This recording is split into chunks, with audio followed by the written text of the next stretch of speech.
Would you like to accelerate your career and reach your full potential in just minutes a day? Welcome to the LEADx Show with New York Times bestselling author and Inc. 500 entrepreneur, Kevin Kruse. Imagine if you could unlock your ability to learn anything and discover your hidden potential. Hello, everyone. I'm Kevin Kruse. Welcome to the LEADx Show, where we help you to stand out and to get ahead.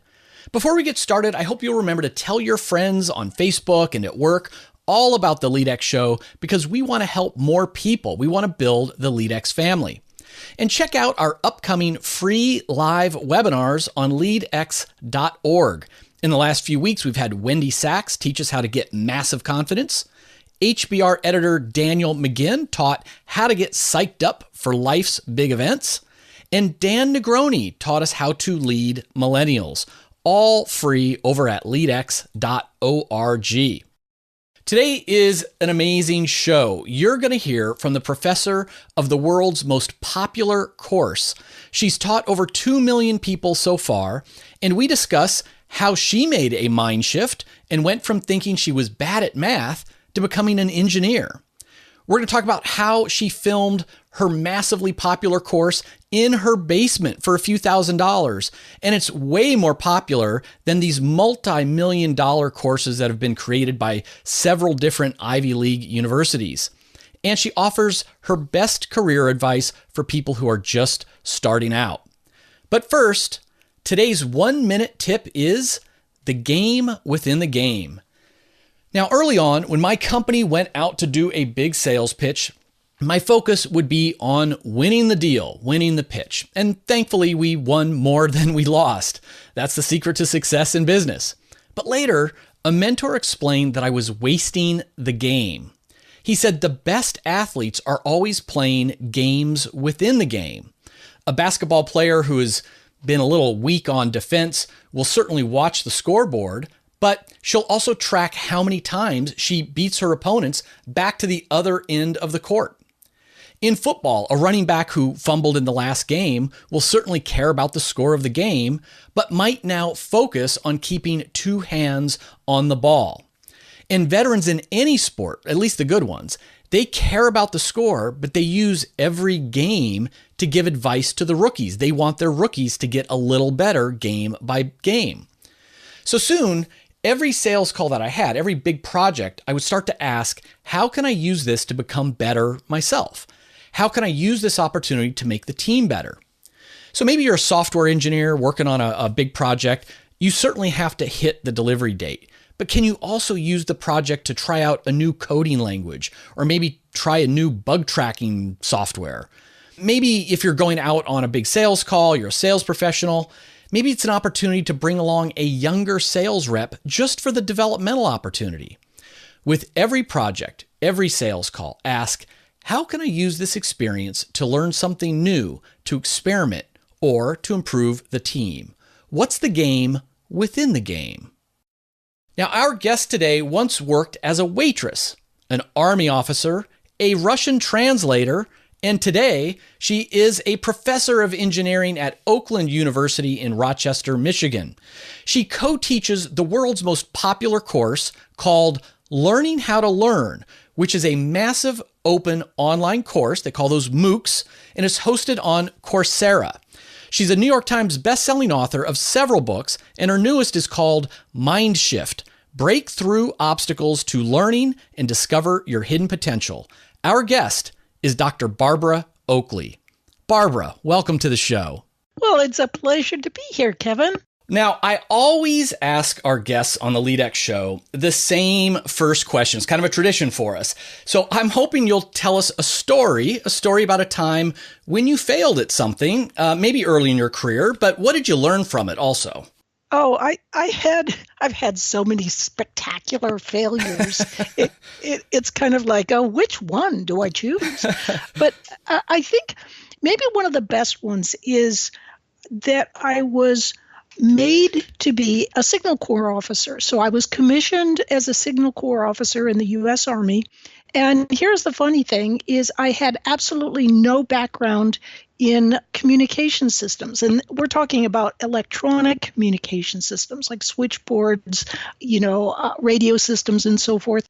So I had no background in that area whatsoever. I was a Russian linguist. That's all I was trained for. And I almost took this pride in that my passion was language, and I didn't do anything with technology or anything. So unsurprisingly, I failed quite spectacularly. I was probably one of the world's worst Signal Corps platoon leaders. I really couldn't put together the devices or tell people how to put together the devices. And after about a year and a half of this, it was pretty clear that I was miserable. I was terrible at my job. And I finally asked to be moved to something else. So I ended up being sort of a paper pusher, an administrator. And I was so demoralized. I mean, I'd been so awful about my job. And here's the interesting thing that I think out of this is that it is possible to have a spectacular flame out at some point in your career and still emerge in the long run to be incredibly successful. I mean, who could have ever guessed that I would become a professor of engineering? But the thing is, it's not like I went, boy, I learned from this failure. I'm going to go and I'm going to become a success anyway. It was that I stepped back and said, now, wait a minute. A lot of the world is moving towards technology. And if I want to have some interesting jobs that really keep my focus and that are the kinds of things I want to do, maybe I better open my mind to learning new things that can give me the proper background. And once I shifted my mind, I did a mind shift and opened myself to being able to learn new things, it really changed the world for me. And I think that kind of possibility for change is within all of us. And so that's part of why I wanted to work on the book Mindshift. And this is a perfect lead into that. And there's so many great messages in your book, but that was the one that hit me hard because you talked about not having a natural affinity for math and science. And this is exactly where my limiting beliefs are, at this time. I always felt I excelled, in the words, so English and writing and eventually speaking, but I've always felt like I've had some kind of block when it came to math and science. And to hear your journey and you describe in the book is, more than just you talking about so many other case studies. I found your own experience about doing that mind shift. And as you saying, being open to the possibilities of, hey, the world's moving into this technology area. If I want to be part of it, I can do it. And I thought that was a great message. And before we go deeper into the book, I want to tell everyone, I mentioned it in in your bio at the beginning of the show, but it's really amazing. Before the book, there was your massively popular course on Coursera. It is the most popular course ever delivered, with over 2 million people interested in learning how to learn. And I had a book editor, Barbara, that once told me, he says, Kevin, the only courses that ever sell are How to Get Rich, How to Lose Weight, or How to Fall in Love. So he says, Kevin, unless you're going to write about those things, you're always going to be a niche author. So Learning How to Learn has 2 million people that have enrolled in that course. Did that surprise you? That just bowled me over. Actually, my husband and I were down in the basement, and we're a great team, and he's always supportive. So I had this idea, hey, I want to do an online course. And he's like, yes, dear. Okay. So he was the man behind the camera. But I remember looking at him, and we were saying to one another, is anybody ever even going to watch these videos? And to our shock, here are these little videos that we made in our basement, and our colleague, my co-instructor in this course, is Terence Sanowski, the Francis Crick professor at the Salk Institute. So we worked together, but most of the videos were made in our basement for less than $5,000. And the funny thing is, so I go to Harvard. They asked me to speak, and I'm like all nervous because here I am, just this little dweebish professor, Midwestern engineering professor. I walk in the room, it's totally packed. And I thought, why is there so much interest in my talk? And it come to find out that this one little course made for less than $5,000 in our basement had on the order of the same number of students as all of Harvard's online courses put together, made for millions of dollars with hundreds of people. And so what that tells you is, I think, a couple of really interesting things. Number one, it's like anybody can do it because these new online tools can make things easy for anybody to do it, even in their basement. But number two, not everybody does it. A lot of online materials they're kind of pedantic. They're presented in the same old way that a professor who has students trapped in their classrooms presents things. And I think people are kind of wise to that. They're hungry for something that's practically useful yet grounded in good research, and so that's what we gave them. And wow, the results have been pretty remarkable.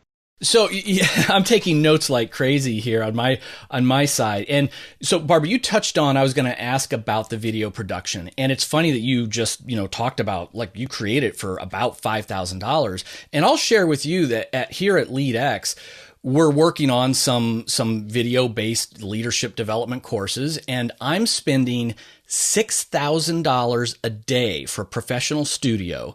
And what is been coming back, now this has been going on for months now. There's been several days. And what I'm getting back, I'm like, I'm not happy with it. And then I stumbled on doing the research on the article where it's a picture of you in your basement standing in front of a green drop cloth. And I'm thinking, whoa, wait a minute. She got 2 million students and she's not worrying about a professional studio. She's not worrying that the lighting's a little bit off. She's not worrying about this, that, or the other thing. You're doing it literally in your basement. And I mean, I think it hit me like, maybe I'm spending my money on the wrong things. And it's also a message of hope to everyone out there that wants to help others and wants to teach, because you don't need that big expensive studio anymore. Oh, that is so true. Like, whenever I got stuck, I just go ask a local high school kid. We get it in our minds that, this is only for the professionals. But when you go and look at YouTube and what's going on with some of the great videos out there, it's a bunch of do-it-yourselfers. And people, they might hire a video editor, but someone who is sharp and who's been around. I think one of the challenges with video editing is it's really easy to do montage sort of things and just have someone standing there for a long time. You could charge a bunch of money and have somebody just standing there and talking away, but it actually, you need to have motion and you need to have things kind of changing up. Creative, good video editing that's where it's all at. But unfortunately, the experts can sometimes, let me give you an example. Sure. One university, which it was a major national university system, did 8 massive open online courses for $2 million. And they had something like 300 students in 2 years. I mean, it was a massive wasted investment. Right. And what they did was they got these professionals in to do all the work. And it was a bunch of montages and so forth. But it really didn't grab you. And like a good advertisement will swoop in there and keep you interested. And they've got some good metaphors. So it may be advertising. So you're learning something about a pharmaceutical that they use a good metaphor and they teach you about it. But if you applied that to something that people really need to know, it can be tremendously helpful, I think, in it just attracting a great audience and helping people like the material. I mean, great online learning nowadays is a mixture of academia with Silicon Valley with a little bit of Hollywood. Yeah. And, if you put those all together, you've got it. Wow, that's great. And we've been talking about the sort of the production and the technical side of it, but let's face it, there's 2 million people who are interested in the topic, your course, learning how to learn. Now that surprises me. Why do you think that subject is so popular? I think the subject has always been popular, but we haven't had the insight from science to really show people how they learn effectively and how they could leverage their brains to learn more effectively. One of the biggest killers for the course is just the title itself, Learning How to Learn, because people go, oh man, it's just going to be some educational institution. They're going to give you 2 weeks on theories of education, 2 more weeks on how babies learn, 2 more weeks on history of education. And then maybe we'll get a tiny bit at the end, about how people really learn. And we turned that all on its head and just said, hey, here's the neuroscience. It's kind of in depth, so we'll give you some metaphors so you can get a grip on what you need to know. And then based on what you know from neuroscience, here's how you can leverage your brain to learn more effectively. And, there's a lot of humor in there. Right. And people it's a fun course. It's very quick. It's easy to do, but it also is really practically useful in a way that, just learning about a theory of education is not necessarily practically useful. And, since the success of the course, your new book, again, is Mindshift, Break Through Obstacles to Learning and Discover Your Hidden Potential. So again, how do you define Mindshift? Mindshift is that change in your own attitude because you realize that you are capable of a lot more than you originally thought you were capable of. And that's the kind of thing that I did when I suddenly realized that I boxed myself into a corner by following my passion to learn a language. So as a young person, I enlisted in the Army to learn Russian. And guess what? Recruiters are not like banging on my door to recruit me because I speak Russian. And I realized that I just boxed myself in because of my self-beliefs that I couldn't do math and science. And here's, I think, a really important point. We all know that some people do have a gift for math and science. Sure. And they're quick at it. It's like easy. And some people, like me, don't. They have to work a lot harder. But because you have to work harder, you're using sort of different neural pathways. And in some ways, you can learn more deeply and be more creative because you're not using the typical pathways. And so you can actually do better. Do you have to work harder? Maybe spend more time in it? Yup. But you can be even better than the ones who are the naturals at math and science. That's great. And this message, all of your message, even your language, Barbara, it's such a delight to have you on this show because LEADx, you'll hear in the bumpers, we're always talking about helping you to achieve your full potential and how to get just a little bit better every single day. I always say 1% better every single day. And so you, around this concept of lifelong learning, you write about in your book the importance of what you call a learning lifestyle. I love that phrase. So why do you think it's so important to have a learning lifestyle? For many reasons. I think the first one that instantly pops to mind is you're happier.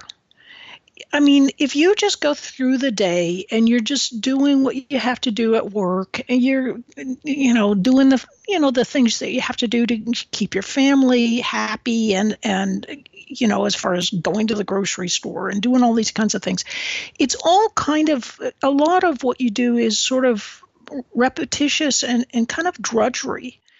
And when you open your mind and are just doing a little something where you're learning something new that day, you just go to sleep at night and it's like you're happier. And also, but it does a lot of other things too. When you're learning, you're putting your focused attention on something And that actually enhances your ability to focus in all sorts of other things. So it's almost like learning is a particular workout system for your ability to focus and maintain your attention, which is going to help with your work, it's going to help you to be more interactive with your family. It's going to help in lots of different ways. And also, learning staves off Alzheimer's when you get older. It's protective against those kinds of things. It helps keep you mentally sharp. Everybody's met the 80-year-old who's like really open to new things, and they pull out, they have the latest app on their phone or whatever. And you want to be one of those kinds of people, and having a lifestyle of learning helps you get there. Now, those are great points. The health, the happiness. I often remind our listeners, and I do it sort of with hyperbole, but I say, be a lifelong learner because the robots are coming for our jobs. So, do you think about that, in terms of especially the STEM programs and everything that's out there? I mean, you made the shift yourself, like, hey, this is a technology driven world. There's maybe going to be some interesting opportunities if I can do a mind shift. I mean, do you think that's a valid thing, or is it like you got to really just be a lifelong learner for yourself? You shouldn't be doing it just to, make the paycheck in the future. Oh, I think that both are good reasons for being a lifelong learner. I mean, part of my problem initially in the workforce was that I just didn't really think that trends in the outside world were relevant to me following my passion. And because I isolated myself, I really created problems for myself. So I think it's important to look at trends and look at what's happening in the world.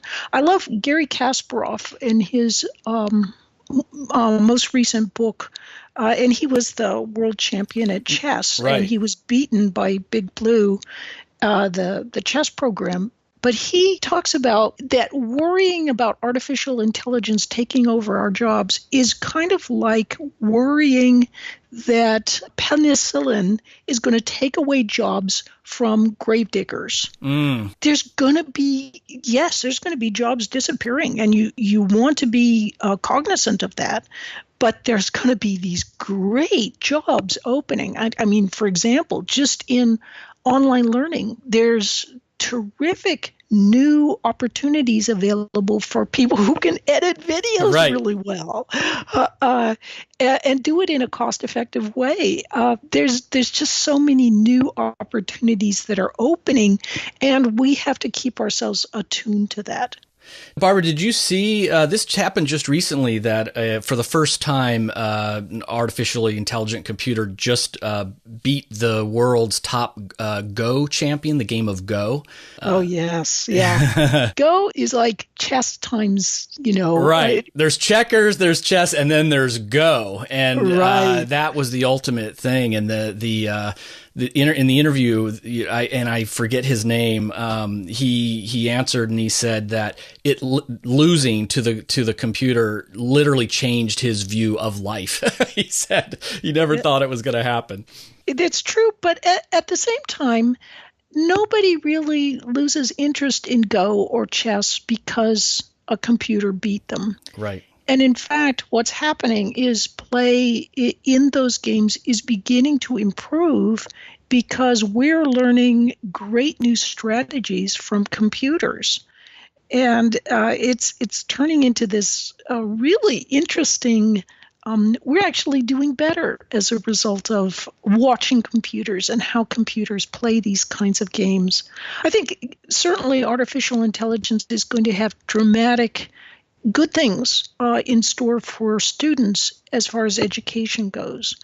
I mean, one of the biggest things now is just, my students, like I try to get my tests back to them very quickly and so forth. But students can wait for weeks sometimes to hear back on whether something was right or something was wrong. And face it, adjuncts are not really paid well enough a lot of times. And universities, I'd love to see them rearrange how they pay things, but it's just not going to be in the cards. Right. So if they can have better support from artificial intelligence, it would just do a world of good for students. And we're beginning to see that. University of Arizona, for example, has got some great, they're just putting their economics course online. And this means that a lot more students don't have to wait on a wait list. Like I always wanted to take economics, but I couldn't because the classes were always full. Well, these kinds of issues are going to be things of the past, and the teaching is actually better because of the way they're structuring it. Well, and the teachers and the professors have more time for the individual interaction and the support and all of that instead of the lecture portions or grading papers. Oh, yes. So, Barbara, you've given us, a ton of different pieces of advice. I mean, what in your own career you've mentioned going? I know originally at one point you worked as a waitress, then you were in the Army, you were a Russian translator. Today, professor of engineering, leading the world's most popular course. So, but what advice would you have for a young professional who, maybe she doesn't really know what she wants to be, or she realizes she's going to be many things, in her life? What's the ultimate advice you would give her? Maybe she's early 20s, just setting off. What would you tell her? I'd say there's no one perfect career, and don't try to overthink things that you've got to find just the right thing for you.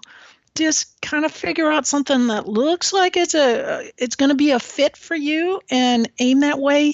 If there are a lot of people aiming that way and the pay isn't very good, I would run the other way. You can get fooled sometimes.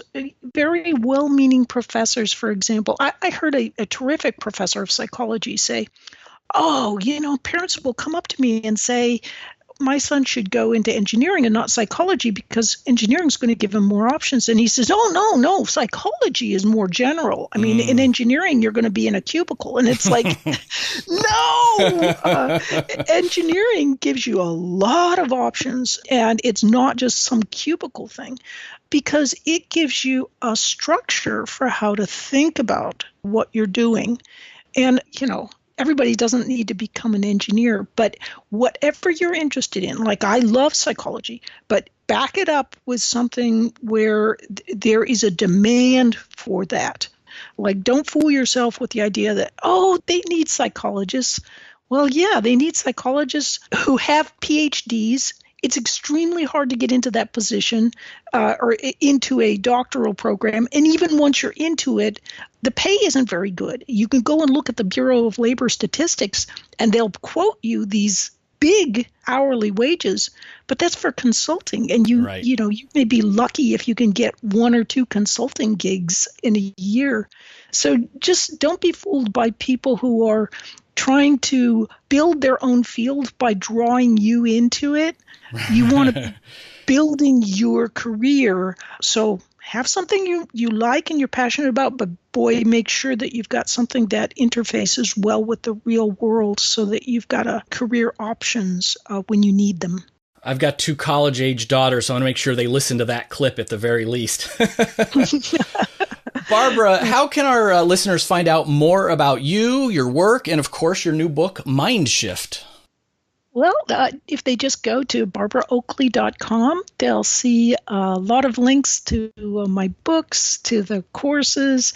The Learning How to Learn course, incidentally, is free. And so there's a lot of great information there that I think people might find helpful in their life of learning. That's great. And LEADx family, we always talk about getting 1% better every single day and a daily challenge. Today, there's so many things we could be challenged to do, including think about our limiting beliefs, have a mind shift. I think I need to become better friends with the high school kids in my neighborhood to get better video. But specifically, I'm going to challenge our listeners today to actually go online, go to Coursera.com, which is the largest provider of MOOCs out there. There's others, and just search on a topic that you're interested in and see if there's a course coming up that you could enroll in or maybe just audit. And if you don't see something right away, of course, then check out Learning How to Learn. Barbara, thanks for coming on to the LEADx Show. Oh, Kevin, thanks so much for having me. My pleasure. LEADx family, don't forget you can get links and notes from this interview over at leadx.org. And you can also download our free ebook, Richard Branson's 7 Secrets to Leadership, at leadx.org/Branson. And if you want to get more LEADx in your everyday life, just follow us at LEADx Life on Instagram, Facebook, Twitter, and YouTube. That's one word, LEADx Life. And if you've ever gotten even just one good idea from a LEADx show, do me a huge favor. It takes less than a minute. And just subscribe to the show on iTunes and leave a quick rating. Just go to leadx.org/subscribe. Until next time, friends, remember, leadership is about influence, which means we are all leaders. Whether you're a salesperson or a soldier, an entrepreneur or an executive, a coach or a counselor, you are leading all of the time. You positively influence with your behavior, and you influence negatively when you're a bystander. How will you lead today?